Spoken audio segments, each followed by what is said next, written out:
Ini akan mempresentasikan hasil dari penelitian kami, yaitu analisa sistem informasi penjualan bahan kimia pada PT Global Satria Aji.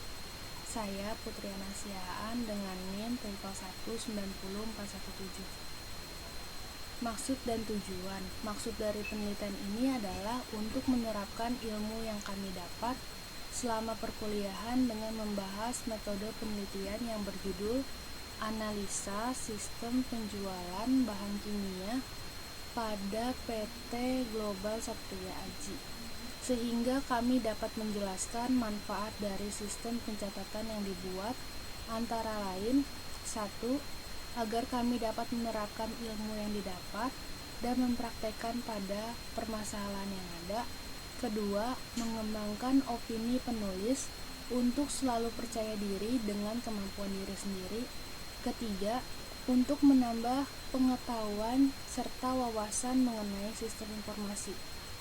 Adapun tujuan dari penulisan tugas ini adalah sebagai salah satu syarat untuk memenuhi nilai ujian akhir semester mata kuliah metode penelitian di semester 4. Metode pengumpulan data. Metode penelitian yang pertama, interview, yaitu suatu teknik pengumpulan data dengan cara melakukan wawancara atau tanya jawab dengan pihak yang terkait dalam perusahaan. Kedua, riset perusahaan, yaitu suatu teknik pengumpulan data dengan cara observasi langsung pada perusahaan dan memanfaatkan data yang telah diperoleh dari perusahaan. Ruang lingkup. Agar dalam menyusun makalah ini tidak menyimpang dari permasalahan, maka ruang lingkup pembahasan hanya terbatas pada sistem dan prosedur dari penjualan, yaitu meliputi proses pemesanan barang dari customer sampai barang dikirim atau diterima oleh customer.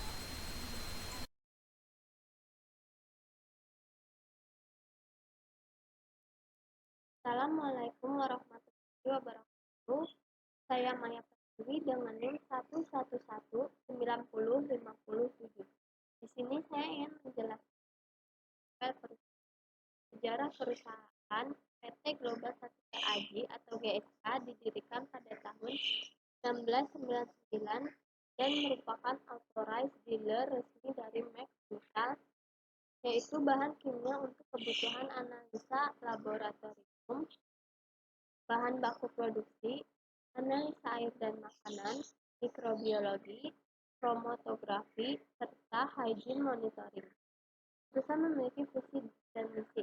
Pertama ada GSA Vision atau visi dari GSA adalah menjadi pemasok utama bahan kimia, bahan baku dan peralatan laboratorium industri yang berkualitas tinggi, serta memberi pelayanan yang terbaik dengan cara membangun hubungan jangka panjang yang saling menguntungkan demi mitra industri dan perdagangan serta seluruh stakeholders. Adapun misi dari GSA yang pertama, 1. Senantiasa terus menjaga dan membangun hubungan dengan pelanggan yang merupakan stakeholders utama dalam rangka memenuhi kebutuhan mereka yang terus mengalami perubahan dan perkembangan. Selanjutnya, terus meningkatkan kualitas pelayanan terhadap stakeholders melalui efisiensi operasional yang efektif sehingga dapat memberikan harga yang kompetitif dan kestabilan.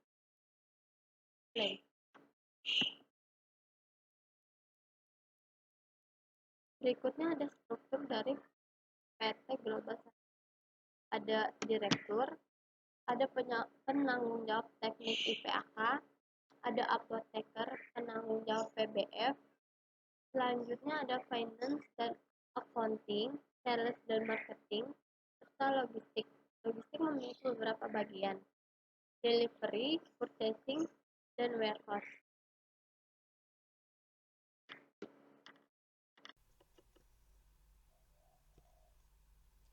Assalamualaikum warahmatullahi wabarakatuh. Perkenalkan, nama saya Eliza Amelia 190378 Program Studi Sistem Informasi Universitas Nusa Mandiri Tangerang. Di sini saya akan mempresentasikan analisa sistem informasi penjualan bahan kimia pada PT Global Satria Aji Jakarta.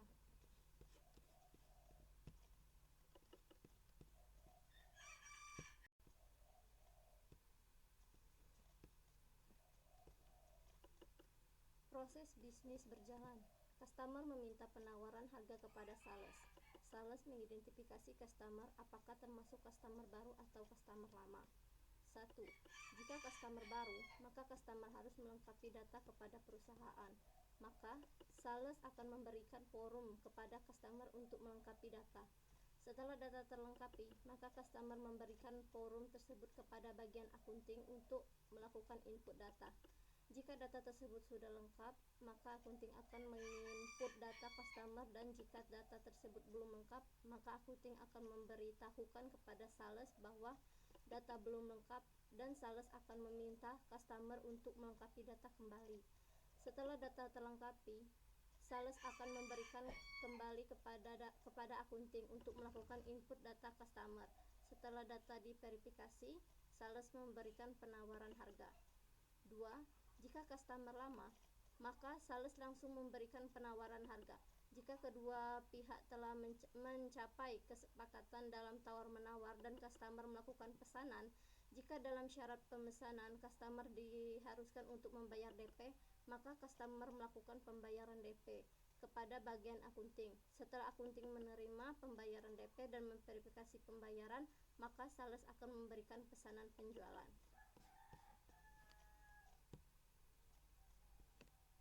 Jika persyaratan pemesanan customer tidak diharuskan untuk membayar DP, maka customer langsung melakukan pemesanan barang kepada sales, kemudian sales akan membuat pesanan penjualan. Setelah sales membuat pesanan penjualan, maka warehouse mencetak SPPB, surat pengambilan dan pengepakan barang, agar barang dapat diambil dan disiapkan. Jika barang sudah siap, warehouse memberikan informasi kepada akunting agar menyiapkan lampiran dokumen yang akan dibawa oleh delivery order, seperti print out surat jalan atau DO, PO dari customer, petunjuk pajak, dan invoice. Sedangkan pihak warehouse memberikan SPPB kepada delivery order untuk mengambil barang di gudang. Setelah delivery order menerima SPPB dari pihak warehouse dan menerima lampiran dokumen dari akunting, maka delivery order akan mengambil barang di gudang dengan menggunakan SPPB. Setelah barang telah dikeluarkan dari gudang dan disiapkan untuk dikirim, maka barang akan langsung dikirim kepada customer.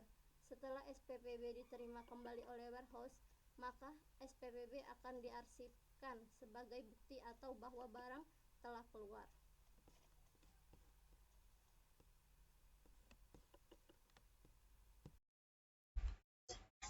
Perkenalkan, nama saya Resina Panjaitan dengan NIM 111190292. Di sini saya akan melanjutkan presentasinya.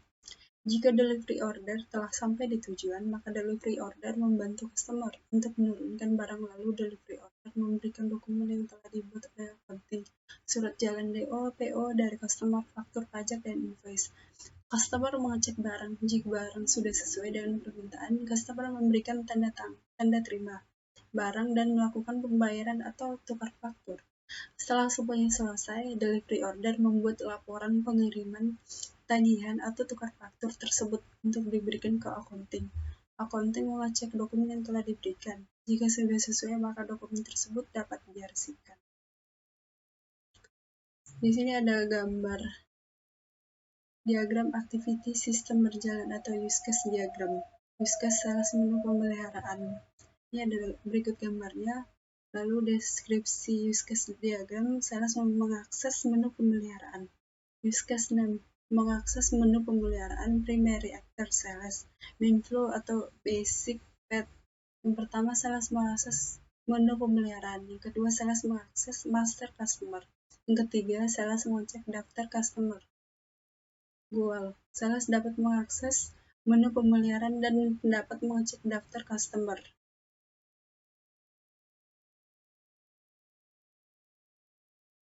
Deskripsi use case diagram sales mengakses menu laporan. Berikut adalah gambar use case sales menu laporannya. Deskripsinya, use case name mengakses menu laporan. Primary actor sales. Main flow basic path. Sales mengakses menu laporan. Keduanya, sales mengecek stok. Ketiga, sales mengecek status dan nilai barang. Goal, sales dapat mengakses menu laporan dan dapat mengecek stok dan nilai barang. Pre-condition, sales telah melakukan login. Post-condition, mengecek stok, status, dan nilai barang. Selanjutnya, use case sales menu transaksi. Berikut gambarnya, lalu deskripsinya. Deskripsi use case diagram sales mengelola menu transaksi. Use case name mengelola menu transaksi. Primary actor sales. Main flow basic path. Yang pertama, sales mengelola menu transaksi. Kedua, sales membuat pesanan penjualan. Ketiga, sales membuat rekap quotation. Ketiga, goal. Sales dapat mengelola menu transaksi, membuat pesanan penjualan, dan membuat rekap quotation. Pre-condition, sales telah melakukan login. Selanjutnya akan disampaikan oleh teman saya. Sekian dari saya, terima kasih.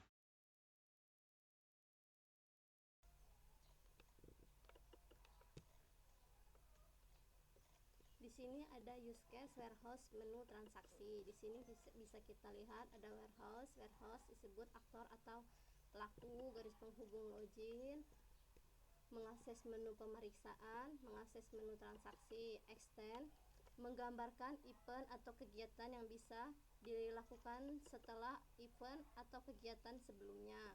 Di sini ada non-accounting atau non-accounting bill, pesanan penjualan, terus ada print out SPPB. Use case name, mengakses menu transaksi. Primary actor, warehouse. Main flow atau basic path, warehouse mengakses menu transaksi. 2. Warehouse memprint out SPPB. Goal, warehouse mengakses menu transaksi dan memprint out SPPB. Free condition, warehouse telah melakukan login. Post condition, memprint out SPPB.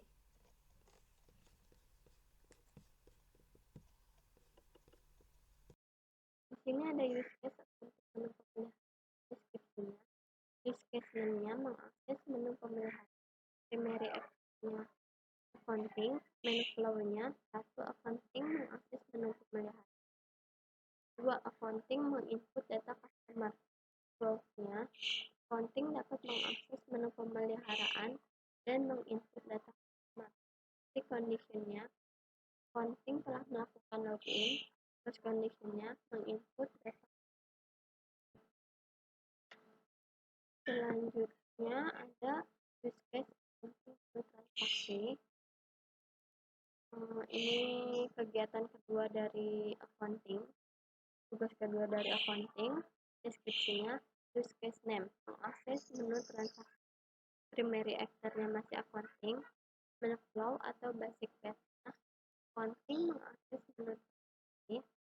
Yang kedua, accounting menginput delivery order. Ketiga, accounting menginput invoice-nya. Accounting dapat mengakses menu transaksi, membuat delivery order, dan membuat invoice.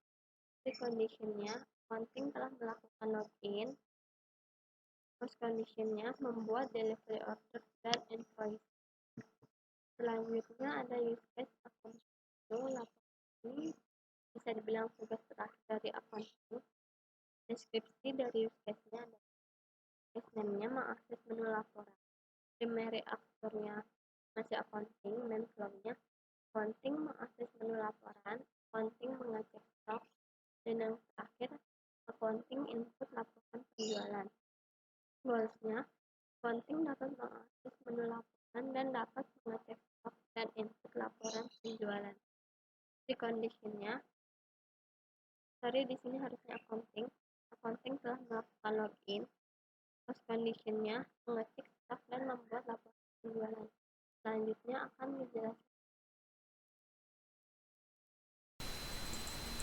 Permasalahan pokok, tidak adanya penilaian dan evaluasi terhadap sistem penjualan sehingga menyebabkan tidak adanya kontrol kinerja karyawan dan kualitas pelayanan kepada pelanggan. Pemecahan masalah membuat rekapitulasi penilaian terhadap sistem penjualan dari semenjak customer memesan barang sampai barang dikirim atau diterima oleh customer, dan dilakukan evaluasi terhadap penilaian yang tidak memenuhi standar kualitas pelayanan pelanggan.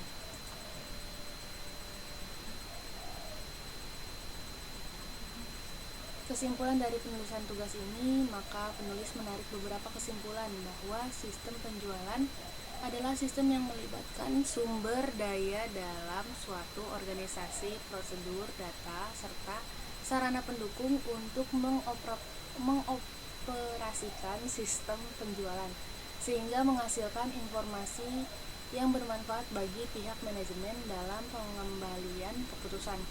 Saran: di sistem komputerisasi merupakan sistem yang sangat berguna bagi seluruh masyarakat karena dapat mempermudah dalam melakukan aktivitasnya, tetapi sehingga sering berkembangnya zaman, maka sistem yang telah dibuat harus selalu diupdate serta perlu melakukan pemeliharaan secara berkala terhadap sistem yang digunakan. Sekian presentasi dari kami, kurang lebihnya mohon maaf. Terima kasih.